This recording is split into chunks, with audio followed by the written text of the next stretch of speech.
बिस्मिल्लाहिर्रहमानिर्रहीम। अस्सलाम वालेकुम नाज़रीन, आप यूट्यूब चैनल देख रहे हैं। मैं इमरान खान हूँ। सिचुएशन उसी तरफ जा रही है जैसा कि लग रहा था। पंजाब खड़ा हो गया है, यानी ये बहुत बड़ी खबर है।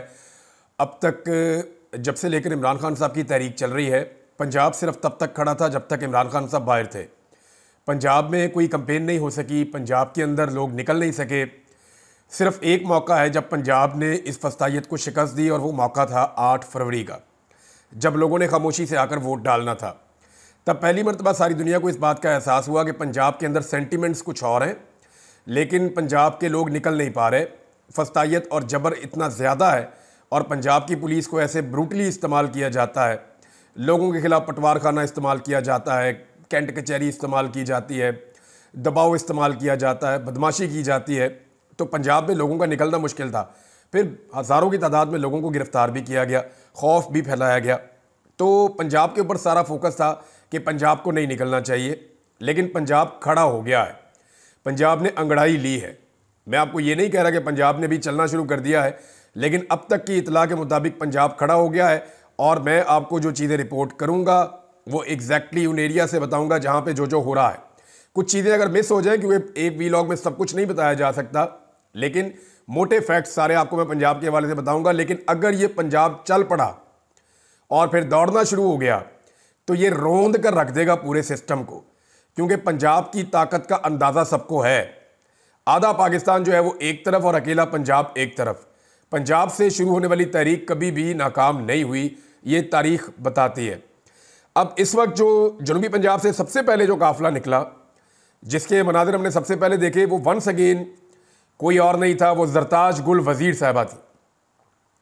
ज़रताज गुल वज़ीर निकली, और वो इतना बड़ा काफिला लेकर निकली कि उनको रोकना पुलिस के लिए, इंतज़ामिया के लिए मुश्किल था।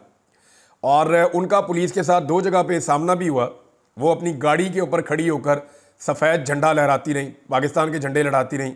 उसके बाद फिर पुलिस के साथ उनका, क्योंकि जब बहुत बड़ी तादाद में लोग आ रहे हैं जहाँ पे, तो मैं ये विटनेस कर रहा हूँ विजुअल देख के, और पूरा पाकिस्तान इस चीज़ का गवाह है कि जहाँ पे लोग बड़ी तादाद में निकलते हैं वहाँ पे पुलिस हट जाती है, क्योंकि पुलिस ज़्यादा बड़ी तादाद में लोगों के साथ लड़ना नहीं चाहती, नुकसान नहीं चाहती। जहाँ इक्का दुक्का लोग निकलते हैं, अकेले लोग निकलते हैं, वहाँ पे पुलिस मारती है, और बहुत मारती है। अकेले आदमी को पुलिस बर्दाश्त नहीं करती। पुलिस को बहुत गुस्सा है कि भाई निकलना है तो सारे निकलो। ये 2-2 4-4 करके जो निकलते हैं ना, पुलिस फिर अपना गुस्सा उतारती है कि आपको निकलना है तो पूरी कौम बन के निकलो। ये 2 4 6 10 ये क्या है, फिर पुलिस मारती है। तो मामला ये है कि जहाँ पे लोग ज़्यादा बड़ी तादाद में निकलते हैं वहाँ पुलिस खुश होती है, पुलिस रास्ता देती है, पुलिस जाने देती है। और यही मनाजिर मैं अभी तक देख रहा हूँ।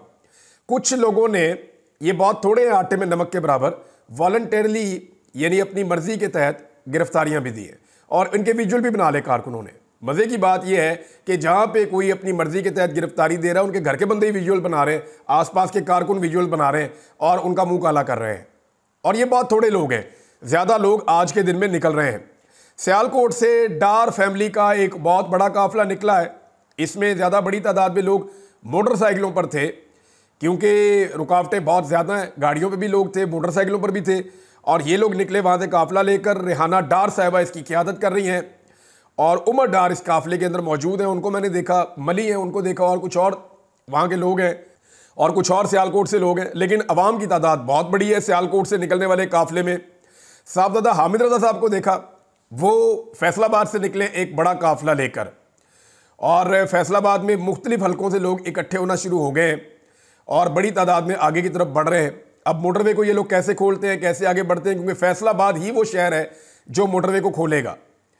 अगर मोटरवे को खुलना है तो वो फैसलाबाद के लोग खोलेंगे, और जब वो खोलेंगे और आगे बढ़ेंगे तो फिर चकवाल वालों के लिए, भेरा वालों के लिए, बाकी सारे शहरों से आने वालों के लिए रास्ता बनेगा। तो फैसलाबाद और सरगोदा का बड़ा इंपॉर्टेंट रोल है। सरगोदा से बड़ी तादाद में लोग निकले हैं। नईम हैदर पंजूथा को और दीगर कुछ और वहाँ से इलेक्शन लड़ने वाले MNA MPs को मैंने वहाँ देखा, और वो भी बड़ी तादाद में निकल रहे हैं। एक DPO आपको याद है अटक का, जिसने मरियम नवाज बनने की कोशिश की थी कि अटक हमारी रेड लाइन है, अटक को हम क्रॉस नहीं करने देंगे। मुझे तो वो DPO के अंदर ना थोड़ा मसला लग रहा था टेक्निकल। वो बैठ के वहाँ पे इंटरव्यू दे रहा है यूनिफॉर्म पहन के, एक पॉलिटिकल पार्टी बन के, और मरियम नवाज बनने की नाकाम एक्टिंग कर रहा है। अब वो DPO नजर ही कहीं नहीं आया बेचारा। वो ईमान ताहिर साहिबा एक खातून है, वो अटक के अवाम के साथ निकली और निकल के वो मेन पे आ गई हैं। DPO नोवेयर, कहीं नजर नहीं आ रहा। उसके बाद जनाब मेजर ताहिर सादिक साहब, ये अटक में मेजर ताहिर सादिक के बारे में लोग बात ठीक करते हैं कि मेजर ताहिर सादिक जो है वो एक आदमी नहीं, एक ज़िला है, और अटक के अंदर उसकी बहुत बड़ी पॉलिटिकल पावर है। और मेजर ताहिर सादिक को तोड़ने के लिए, इनको काबू करने के लिए एड़ी चोटी का जोर लगाया एस्टेब्लिशमेंट ने। एस्टेब्लिशमेंट को ये पता था कि अगर मेजर ताहिर सादिक को तोड़ लिया तो समझो 2 सीटें तोड़ ली।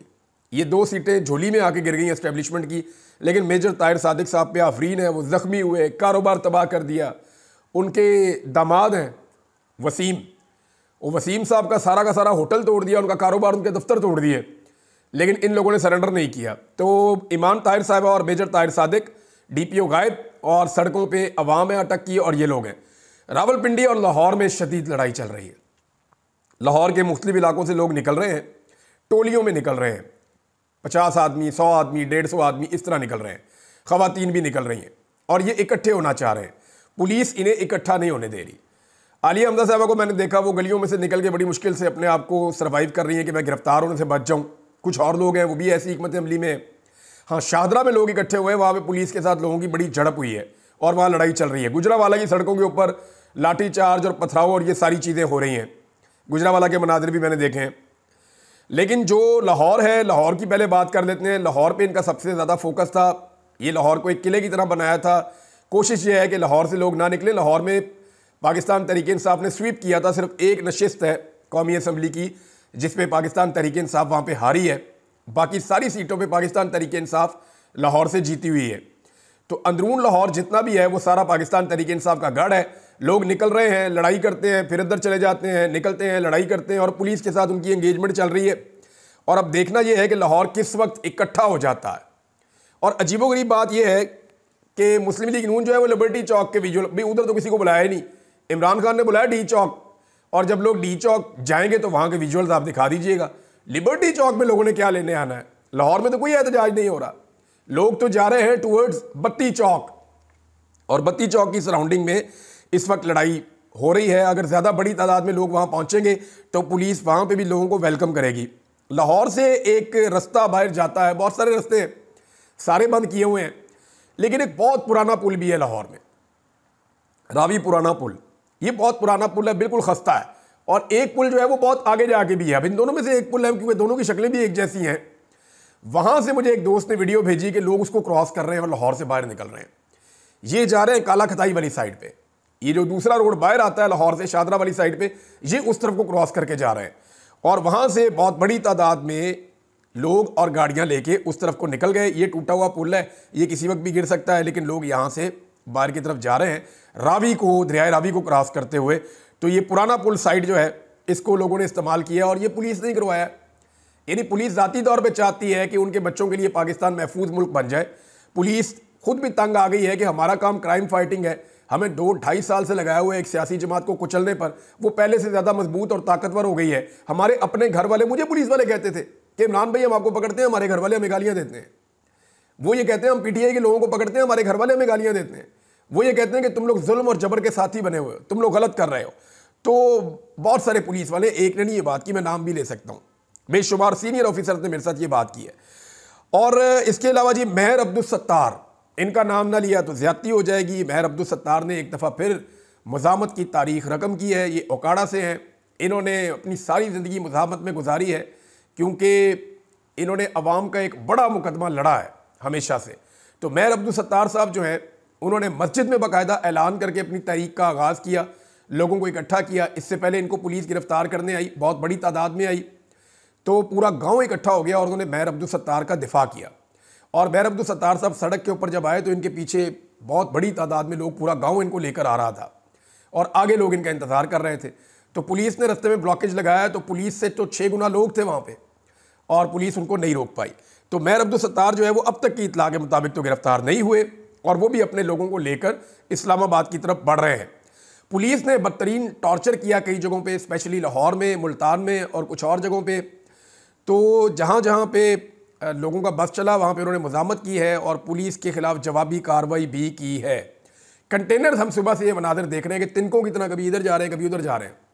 एक दौर होता था कंटेनर सामने एक खड़ा हो जाता था ना, तो लोग खड़े होकर सोचते रहते थे इसको कैसे हटाएंगे, ये तो बहुत वजनी होता है, इसको तो हटा नहीं सकते। फिर लोगों ने सीखा कि 1 और 1 2 हाथ होते हैं। फिर लोगों ने यह सीखा कि अगर 4 बंदे हों तो 8 हाथ होते हैं। फिर लोगों ने यह सीखा कि अगर 100 बंदे हों तो 200 हाथ होते हैं। और फिर लोगों ने कंटेनर्स को धकेलना शुरू किया और आज हमने मनाजिर देखे कि 10-10, 12-12 कंटेनर ऊपर नीचे करके ऐसे चौड़ी दीवारें बनाई हुई हैं, उनको भी मशीनें लगा के लोग धक्के लगा के रस्से बांध के लोग खींच खूंच के तिनकों की तरह साइडों पे कर रहे हैं। ये मैंने आपको कल कहा था, बहुत सारे लोगों को अजीब लग रहा था कि ये क्या बात कर रहा है। तो मैंने कहा था कि अगर आवाम निकली तो ये कंटेनर नजर भी नहीं आएंगे, ये खंदकें रास्ता रोक ही नहीं सकेंगी। तो अभी तक कोई बड़ी लड़ाई देखने में नहीं आई इस वक्त जब मैं ये वीडियो रिकॉर्ड कर रहा हूं, लेकिन जहां जहां पे कंटेनर लोगों के रास्ते में आए, लोगों ने तिनकों की तरह हटा दिए हैं। सिर्फ लाहौर में, मुल्तान में, और एक लड़ाई जो है वो रावलपिंडी में बहुत बड़ी हो रही है। रावलपिंडी में लोग फैज़ाबाद की तरफ आना चाहते हैं और बड़ी तादाद में फैज़ाबाद की सराउंडिंग में हज़ारों की तादाद में कारकुन मौजूद है। और रावलपिंडी का बताऊं, 13 की 13 सीटें रावलपिंडी डिवीज़न से पाकिस्तान तहरीक इंसाफ ने जीती हुई हैं। ये इतनी बड़ी कामयाबी है, तो रावलपिंडी में कैसे रोका जा सकता है लोगों को? लोग बड़ी तादाद में, और यहीं से लोगों ने इस्लामाबाद में दाखिल होना है। मेरे ख्याल में अगर रावलपिंडी पहले इस्लामाबाद में दाखिल हो गया तो फिर बाकी शहरों के लिए गुंजाइश नहीं बचेगी, क्योंकि रावलपिंडी के अंदर पाकिस्तान तहरीक इंसाफ का इस डिवीजन में तकरीबन 1.5 मिलियन वोट है। 1.5 मिलियन तो सिर्फ वोट है, सपोर्टर बहुत बड़ी तादाद में है। और अगर ये लोग वहां से निकल आए और रावलपिंडी से 2 लाख या 1 लाख आदमी भी पहुंच गया तो फिर गेम हाथ से निकल जाएगी। बाकी सबके पहुंचने तक बात बहुत आगे निकल चुकी होगी। लेकिन वहां पुलिस बदतरीन शेलिंग कर रही है, बदतरीन टॉर्चर कर रही है। जो बंदा काबू आता है उसको बहुत मारते हैं। तो पुलिस वाले वहां पे तशद्दुद कर रहे हैं। अभी कारकुन आगे से जवाब देना शुरू हुए हैं। अभी ये रिपोर्ट हुआ थोड़ी देर पहले, लेकिन आगे जाकर क्या बनता है वो आपको मैं अगले वीलॉग में बताऊंगा। लेटेस्ट ये है कि जी गुजरावाला, सरगोदा, लिया, भक्कर, मियांवाली में बड़े लंबे अरसे के बाद इमरान खान साहब के एक रिश्तेदार अहमद खान न्याजी, आपको याद होंगे, जो उनके साथ होते थे, वो बहुत लंबे अरसे से रूह पोछते नजर नहीं आ रहे थे। एक तस्वीर गर्दिश कर रही है और बताया जा रहा है कि ये अहमद खान न्याजी साहब हैं जो अब खुद इस तहरीक का हिस्सा बनने के लिए मंजर आम पर आ गए हैं। मंडी बहाउद्दीन से जनाब काफिला निकला है, कसूर से बहुत बड़ा काफिला निकला। यानी कसूर से एक्सपेक्ट नहीं किया जा रहा था कि इतनी बड़ी तादाद में लोग निकलेंगे, लेकिन लोग बहुत बड़ी तादाद में निकले हैं। थोड़ा सा कुछ इलाकों में अभी तक रिपोर्ट नहीं हो रही या वहाँ पे एक्टिविटी नहीं हो रही। जेलम से कोई ऐसी रिपोर्ट नहीं आई। गुजरावाला में लड़ाई ज़रूर चल रही है, लेकिन काफिले अभी हमने नहीं देखे। चकवाल, खुशाब, मुल्तान की क़यादत के बारे में कहा जा रहा है कि वो गिरफ्तार हो गए हैं। ज़ैन कुरैशी और आमिर डोगर वगैरह, उन्हें मेरे ख्याल में मुज़ामत करनी चाहिए थी और उन्हें अपने कारकुनों को लीड करना चाहिए था। बेहतर हिकमत अमली होनी चाहिए थी। अगर जरताज गुल वज़ीर बदतरीन सूरत हाल के अंदर मुज़ामत करके और लीड कर सकती हैं तो फिर इनको भी करना चाहिए था। विहाड़ी अभी तक वहाँ से कोई मनाजिर नहीं हमने देखे, भावलपुर से भी अभी तक नहीं देखे मनाजिर। तो देखते हैं कि फर्दर क्या रिपोर्ट आती है। लेकिन जो अब तक पंजाब की सूरत हाल है वो मैंने आपके सामने रख दी है। सोशल मीडिया पे एक बात आप अपने जहन में रखें कि इस वक्त पाकिस्तान तहरीक इंसाफ छाई हुई है। सोशल मीडिया पे हर तरफ पाकिस्तान तहरीक इंसाफ दिखाई दे रही है। अगर आप देखें तो पिछले 24 घंटे में, ये अशर बाजवा साहब ने रिकॉर्ड इकट्ठा किया, पिछले 24 घंटे के अंदर तहरीक के हक में जो एंगेजमेंट है सोशल मीडिया पे वो 94% है, और तहरीक के खिलाफ जो एंगेजमेंट है सोशल मीडिया पे वो सिर्फ 6% है। तो अब आप अंदाज़ा कर लें कि सोशल मीडिया पे क्या चल रहा है। खैबर पख्तूनख्वा, इसके बारे में ज़्यादा बात करने की जरूरत नहीं है, लेकिन ये मैं आपको बता देता हूँ कि खैबर पख्तूनख्वा से जितने लोग पहले आए थे उससे डबल से भी ज़्यादा लोग इस मरतबा आ रहे हैं, और ये बहुत बड़ा काफिला है। यानी इस पर सुबह एक खबर चला के गुमराह करने की कोशिश की गई लोगों को कि अली अमीन गंडापुर की और बुशरा बीबी की कोई रिपोर्ट किया गया कि लड़ाई होगी, लेकिन ये झूठ था, बकवास थी। खबर जानबूझकर फैलाई गई। मीडिया को बाकायदा कहा गया कि इख्तलाफात की खबरें चलाओ, ऐसा कुछ नहीं है। वहाँ से वो दुआ करने के बाद अली अमीन गंडापुर निकले। यहाँ 4 से 5 बड़े काफिले हैं। मैं आपको पाँचों का बता देता हूँ कि इस वक्त जो सड़कों पर हैं। नंबर 1, साउथ से एक काफिला आ रहा है खैबर पख्तूनख्वा के। इसमें वज़ीरिस्तान, करक, DI खान और बलूचिस्तान से जो काफिले पहुंचे हैं, जो DI खान तक पहुंचे थे, ये सारे इकट्ठे होंगे और ये CPEC के रास्ते से पहुंचेगा M1 मोटरवे पर, यानी जो पेशावर वाली मोटरवे वहां पे, इस्लामाबाद पेशावर वाली।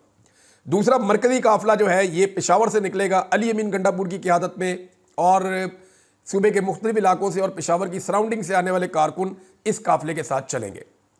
तीसरा, ये जो साउथ वाला काफिला है, इसको वहाँ से मैंने देखा शाहिद खटक बहुत बड़ा एक ग्रुप लेकर आ रहे हैं। शेर अफजल मरवत के भाई एक बहुत बड़ी तादाद में लोगों को लेकर आ रहे हैं। नूरुल हक कादरी साहब बहुत बड़ी तादाद में लोगों को लेकर निकले हैं। और इसके अलावा जो अली अमीन गंडापुर के भाई हैं, उमर अमीन गंडापुर, वो इसको वहाँ से लीड करेंगे और सबको लेकर मोटरवे पे आएंगे। पेशावर वाला अली अमीन गंडापुर खुद क़यादत करेंगे और ये सारा जो मॉब है ये स्वाबी की तरफ आएगा, इस्लामाबाद की तरफ जो बढ़ेंगे ये।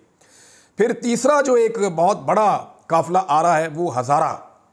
ये कहाँ से आ रहे हैं? नारान, कागान, बालाकोट, हरीपुर, एबटाबाद, हज़ारा, ये सारे लोग इकट्ठे होकर मोटरवे के रास्ते से पहुंचेंगे M1 पे, यानी पेशावर इस्लामाबाद मोटरवे पे, और ये स्वाबी से थोड़ा सा इस तरफ ये ज्वाइन करेंगे पाकिस्तान तहरीक इंसाफ के मरकज़ी काफ़िले को। अगला काफ़िला जनाब ये चित्राल से शुरू होता है, फिर उसके बाद दीर है, फिर लोअर दीर है, अपर दीर, लोअर दीर, ये सारे लोग पहुंचेंगे चकदरा में, और चकदरा से आगे ये स्वात मोटरवे पे आएंगे। जबकि यहीं पे लोग पहुंचेंगे जो लोग चलेंगे चलास से, शांगला से, स्वात से, अपर दीर से, लोअर दीर से, वो सारे यहाँ पहुँच जाएंगे। और इसके अलावा जो लोग गिलगित बल्तिस्तान से आएंगे तो उनके लिए दो रास्ते हैं। एक तो गिलगित बल्तिस्तान में बाकायदा पहाड़ को गिरा दिया गया, ये भी बताया गया है कि लोगों का रास्ता बंद कर दिया जाए, लेकिन फिर भी लोग कोई ना कोई रास्ते निकाल कर आ रहे हैं। जो मकामी लोग हैं वो तो पहुँचेंगे, और अब वहाँ से आने वाले लोग दो रास्ते इख्तियार कर रहे हैं। कुछ लोग हज़ारा की तरफ जा रहे हैं, कुछ लोग मालाकंड की तरफ आ रहे हैं, और जो पाँचवा एक इकट्ठ होगा खैबर पख्तूनख्वा में वो मर्दान और स्वाबी और आसपास के शहरों के लोग हैं। ये सारे लोग जो हैं वो इकट्ठे हो जाएंगे स्वाबी में। तो स्वाबी से आगे इन्होंने कैसे बढ़ना है? हम कंटेनर्स को उड़ते हुए देख रहे हैं, कोई कंटेनर इधर जा रहा है, कोई इधर जा रहा है, तो कंटेनर्स और खंदकें रास्ते नहीं रोक सकती। अभी एक और तरफ से भी मुज़ामत शुरू हो चुकी है। थोड़ी देर पहले मैंने इसकी इतला ली थी, मरी वाली साइड से, गिलियात वाली साइड से, वहाँ से भी बहुत सारी रुकावटें होने के बावजूद कारकुन जोर लगा रहे हैं। और मेरी इतला के मुताबिक जो अब्बासी साहब हैं उन्होंने भी मदद की है। अब्बासी साहब ने बड़े मुश्किल हालात देखे हैं, और कुछ और लोग हैं पाकिस्तान तहरीक इंसाफ के जिन्होंने बड़ा सख्त वक्त देखा है, वो भी खड़े हैं। रावलपिंडी की जिम्मेदारी जो है शहरियार रियाज साहब के पास है, सहबाबिया ताहिर साहबा हैं, ये लोग पूरी कोशिश कर रहे हैं। इस्लामाबाद के अंदर अभी एक्टिविटी पूरी तरह शुरू नहीं हुई। यहाँ मेरे ख्याल में आमिर मुगल साहब हैं, उन्होंने क्योंकि इसको लीड करना होता है तो उनकी स्ट्रेटजी ये है कि जब तक बाकी जगहों से लोग पहुँचना शुरू नहीं हो जाते तब तक अपनी तवानाई बचाई जाए। तो देखते हैं कि इस्लामाबाद के अंदर क्या सिचुएशन बनती है। यहाँ पे शेर अफजल मरवत साहब की भी एक बड़ी ड्यूटी है। तो नाज़रीन ये है अब तक की सूरत हाल। अब तक ये सारा कुछ हुआ है, हुकूमत की टांगें कांप रही हैं, हुकूमत के लिए बहुत परेशानी की सूरत हाल है। और ये इट्स अ टेस्ट मैच, याद रखिएगा, ये कोई T20 नहीं है, ये अभी मामला चलना है, और ये मामला किसी मंतकी अंजाम तक पहुंचना है।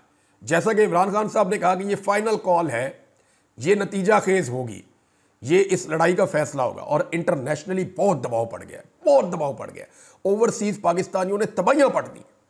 मैं उनके बारे में अगला वीलॉग आपको चंद घंटों के बाद देता हूं। ये इंफॉर्मेशन यहां पे रोकते हैं, अब तक लेते हैं। अपना ख्याल रखिएगा, अपने चैनल का भी। अल्लाह हाफ़िज़।